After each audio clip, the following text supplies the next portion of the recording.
네, 3월 청삼순 여러분 안녕하세요. 순장 노원택입니다. 오늘도 비대면서 모임을 진행하도록 하겠습니다. 주님 감사합니다. 사랑과 은혜가 충만하신 하나님의 은혜로 오늘도 비대면서 모임 진행합니다. 주님의 은혜로서 우리가 하나님과 동행할 수 있도록 도와주시옵소서. 감사드립니다. 이 모든 말씀 예수님의 이름으로 기도드립니다. 아멘. 오늘은 갈라디아서고요. 47과 율법에 대해 죽은 자입니다. 오늘의 본문은 갈라디아서 2장 11절에서 21절. 근데 여러분들께서 읽다 보시면 어디서 많이 들어보는 구절이 있을 거예요. 그게 바로 오늘의 외울 말씀입니다. 자, 오늘은 어떻게 진행이 될까요? 이렇게 진행이 되네요. 자, 98쪽을 읽고요. 자, 어떤 내용을 진행을 할 거냐? 오직 그리스도를 믿음으로 의롭다함을 얻습니다. 율법의 행위로 의롭다함을 얻을 육체는 아무도 없습니다. 라고 되어 있습니다. 오늘은 율법에 대한 이야기를 할 겁니다. 자, 어떤 이야기가 오늘은 좀 이야기를 할 거냐? 안디옥 교회에서 이제 베드로가 식탁에서 물러난 사건이 있었어요. 그게 무엇이냐? 바로 유대인의 시선을 생각해서 이방인들과의 자리를 피한 사건이라는 거예요. 즉 이방인들을 위해서 베드로는 이방인들을 위해서 자리를 피한 거지만 유대인들의 시선이 그 마음속에 있었다는 거예요. 근데 바울은 그걸 듣고 너무나도 화가 났어요. 왜? 아니, 그건 오늘 본문을 통해서 이야기를 할게요. 너무 화가 났는데 그 문제를 이야기를 해야겠다. 내가 너와의 관계가 틀어지더라도 이 문제를 꼭 이야기를 해야겠다라고 진리의 문제를 이야기했다라고 합니다. 바울에게 율법 준수를 강요하는 유대교의 가르침과 십자가의 복음은 양립할 수 없어요. 맞아요. 유대교의 가르침과 십자가의 복음은 절대 양립할 수 없어요. 왜? 다른 거니까. 종교가 애초에 다른 거예요, 여러분. 그래서 바울은 율법으로 이롭게 될 수는 없음을 강조하면서 그리스도께서 우리를 대신하여 십자가의 형벌을 받으심으로 우리에게는 구원의 길이 열렸으며 그것을 믿음으로 받아들일 때에만 우리에게 구원이 주어지게 됨을 분명히 말한다라고 이야기를 해요. 그렇다고 합니다. 자, 문제 1번입니다. 베드로와 다른 유대인들은 어떻게 복음의 진리를 따라 바르게 행하지 아니하였습니까? 자, 12절에서 14절입니다. 야고보에게서 온 이들이 이르기 전에 게바가 이방인들과 함께 먹다가 그들이 오매 그가 할례자를 두려워하면 떠나 물러가매 남은 유대인들도 그와 같이 외식하므로 바나바도 그들의 외식에 유혹되었느니라. 그러므로 나는 그들의 복음의 진리를 따라 바르게 행하지 아니함을 보고 모든 자 앞에서 게바가 이르되 내가 유대인으로서 이방인을 따르고 유대인답게 살지 아니하면 어찌하여 억지로 이방인을 유대인답게 살려 하였느냐 하였노라. 무슨 뜻일까요? 자, 게바라는 사람이 나오는데 게바는 베드로를 이야기를 하는 거예요. 베드로는 안디옥 교회에서 이방인들과 같이 식탁의 교제를 나누고 있었어요. 그런데 그때 야고보라는 그 사도, 예루살렘 교회에 있는 야고보라는 사도가 할리파 그리스도인들을 파견시켜요. 근데 그들은 유대인이었어요. 근데 그들이 도착하자마자 베드로는 그들의 시선을 의식을 느껴져서 식탁의 교제를 같이 하던 이방인 선도를 데리고 자리를 피합니다. 그리고 그 안에 있던 유대인들도 같이 피해서 간접적으로 이방인들을 실족시켰어요. 그러니까 근데 그 안에 있었던 사람들은 누가 있었냐? 바울과 함께한 바나바라는 성도도 있었다라고 하는 겁니다. 함께 식탁에서 물러날 정도로 할레파 사람들은 교회가 기세등등했다는 거예요. 그 할레파 그리스도인들은 즉 그 유대인으로서의 그 우월의식을 버리지 못했다는 겁니다. 사도행전 15장 27절 한번 읽어볼게요. 많은 변론이 있으되 베드로가 일어나 말하되 형제들아 너희도 알거니와 하나님이 이방인들로 내 입에서 복음의 말씀을 들어 믿게 하시려고 오래전부터 너희 가운데서 나를 택하시고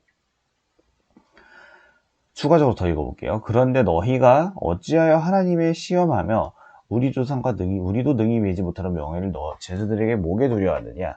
그러나 우리는 그들이 우리와 동일하게 주 예수 그리스도의 은혜로 구원받은 줄을 믿노라 하니라 라고 되어 있어요. 이게 무슨 소리예요? 자, 어떤 사람이 유대인에 있는 수리아 안디옥에 왔어요. 유대에서 수리아 안디옥까지 왔어요. 근데 이방인들도 모세의 법대로 할례받지 아니하면 능히 구원을 못한다라고 가르쳤다는 거예요. 즉 이방인들도 짜라 이야기를 했다는 거예요. 근데 이게 큰 문제가 일어나요. 그래서 이 문제를 해결하기 위해서 바울과 바나바 그리고 베드로와 몇몇 사람들을 예루살렘 교회로 보냅니다. 그 안에서 막 토론을 해요. 그리고 난 다음에 결국에는 어떻게 되냐? 할례받게 하는 등 율법의 멍에를 메우는 것이 옳지 않다라고 결론을 내린다는 거예요. 즉 우리는 율법은 도구일 뿐이지, 죄를 분별하는 도구일 뿐이지 구원의 수단이 아니다라고 이야기를 한다는 거예요. 그래서 베드로는 그때 당시에 할례를 받지 않았던 이방인들과의 음식을 먹었던 일이 정당한 일이 아니라는 것을 알았기 때문에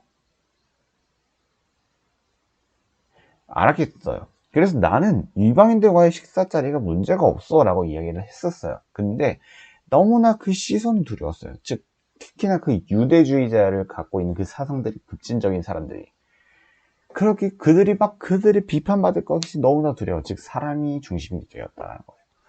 그 자리를 피했다는 겁니다. 그러지 말았어야 된다는 거예요. 자, 다음 빈칸을 채울게요. 사람이 의롭게 되는 것은 율법의 행위로 말고 율법의 행위로 말미암음이 아니라 오직 예수 그리스도의 믿음으로 말미암은 줄을 모르고 라고 되어 있어요. 다음 빈칸에는 뭐가 들어가냐, 율법의 행위와 예수 그리스도를 믿음이 들어가요.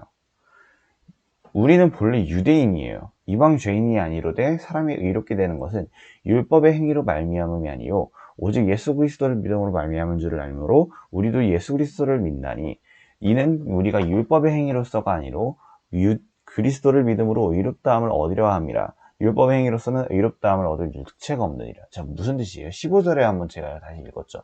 이방 죄인이라는 표현은 유대인들, 그 급진적인 그 그리스도인들을 계속 즐겨하는 거예요. 야, 쟤는 죄인이다. 근데 어떤 죄인이냐? 이방 죄인. 우리 따라하겠대. 라고 했대요.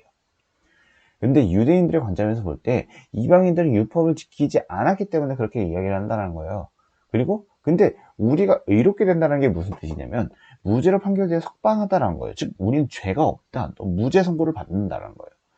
하나님은 우리에게 내리신 모든 형벌을 십자가 위에 그리스도에게 내리심으로 우리를 향한 하나님의 진노를 그리스도께 전가시켰어요. 원래는 우리가 율법에 따르면 우리는 죄인인 게 맞아요. 근데 그 죄라서 우리는 결국에는 모두 다 지옥으로 들어가야 돼요. 근데 지옥으로 들어가지 못해. 왜? 예수님께서 우리를 그 죄에 있는 그 무게를, 죽음이라는 그 무게를 예수님께서 가져가셨기 때문이에요. 그리고 나서 그 예수님의 의를 우리에게 주셨다는 거예요. 그리고 오직 예수님이 우리의 죄값을 치르심으로 속죄를 이루셨음을 믿는 믿음으로 우리는 의롭다함을 인정받게 된다는 게 여기서 나오는 말입니다. 자, 율법에 대하여 죽는 자는 무엇에 대하여 살려 하는 자입니까? 19절입니다. 내가 율법으로 말미암아 율법에 대하여 죽었나니 이는 하나님에 대하여 살려 함이라. 하나님에 대하여 살려 한다라고 하는 거예요. 자, 바울이 이렇게 말해요. 나는 뭐뭐에 대해 죽었다라는 것은 무엇이냐면 나는 더 이상 그것과 아무런 관계가 없다. 예수님을 믿는 성도는 율법을 준수하지 않아요. 율법은 도구일 뿐이에요. 하지만 믿음으로 아브라함의 자손이 되는 거예요. 즉 아브라함이, 하나님께서 아브라함에게 무슨 약속을 주셨어요? 내가 너를 저 바다에 있는 수많은 모래알들처럼, 그리고 저 하늘에 있는 무수한 별들처럼 너의 자손을 만들 거야 라고 했어요. 근데 그게 그냥 자신의 육체적인 아브라함의 조상만 뿐만 아니라 더 나아가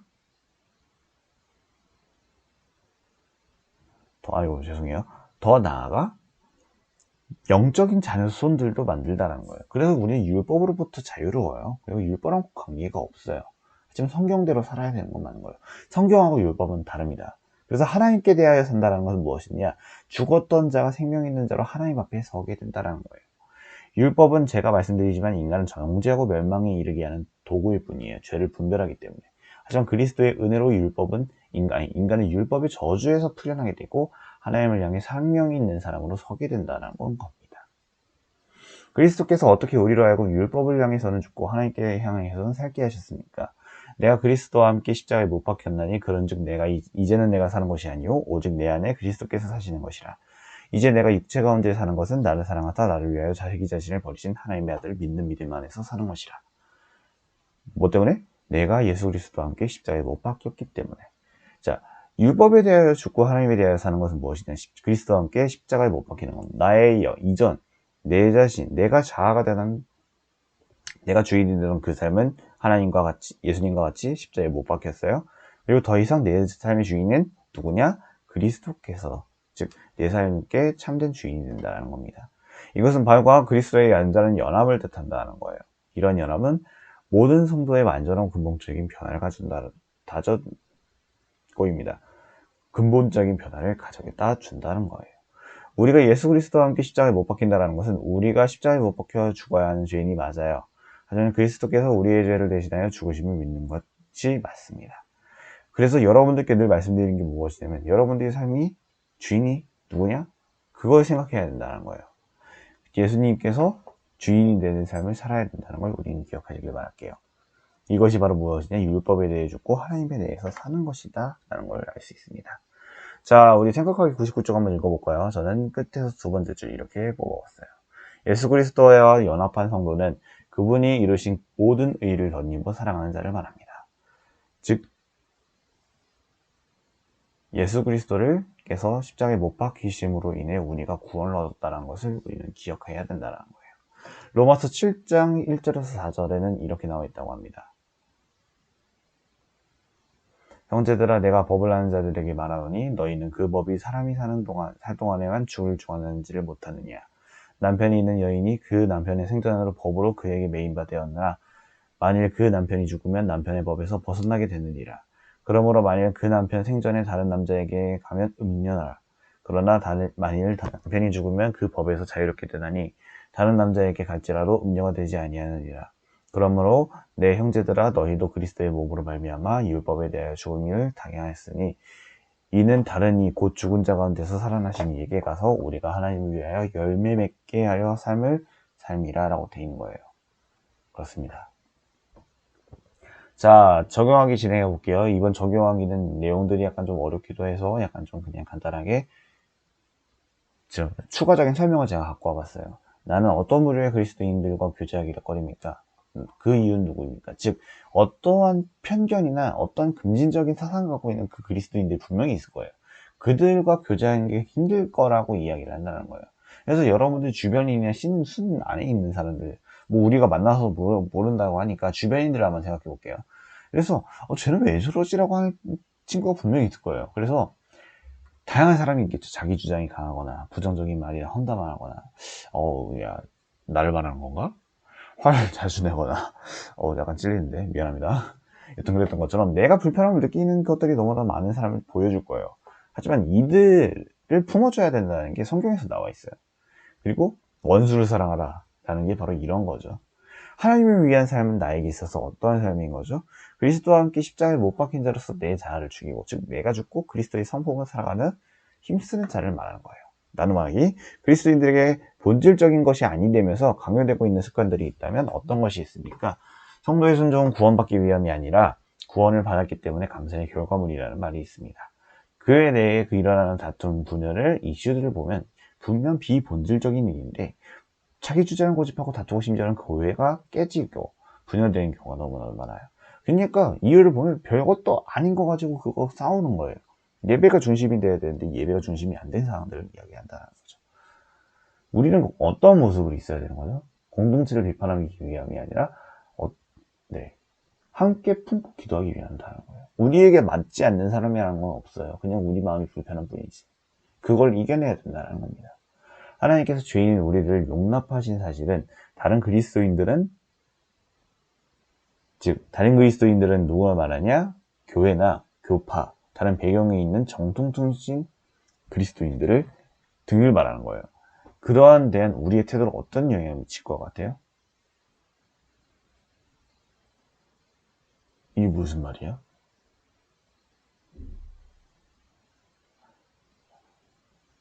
네. 즉, 용납하셨다는 그 사실이, 아무런 영향을 미치지 못해요. 왜? 그들이 받아들여야 되기 때문에. 근데, 그들이 만약에 미친다면, 그들이 받아들였다면, 그들에게 있어서는 이제 긍정적인 모습으로 보이겠죠. 그렇습니다. 이렇게 해서 3일전 선수의 모든 일정이 끝났단다. 뭐였죠? 비dem의 손만이 끝나게 되었습니다. 피곤한가 봐요. 이해해주세요. 그렇게 되어서 여러분들과 함께 모든 마무리를 듣도록 하겠습니다. 기도하겠습니다. 주님 감사합니다. 오늘 율법에 대해서 배웠습니다. 율법은 도구일 뿐입니다. 하지만 우리가 율법에 좌지우지되는 것이 아니라 하나님의 의가 하나님의 그 중심이 으로 인해 좌지우지되는 우리가 될 수 있도록 도와주시옵소서. 감사드립니다. 이 모든 말씀 예수님 이름으로 기도드립니다. 아멘.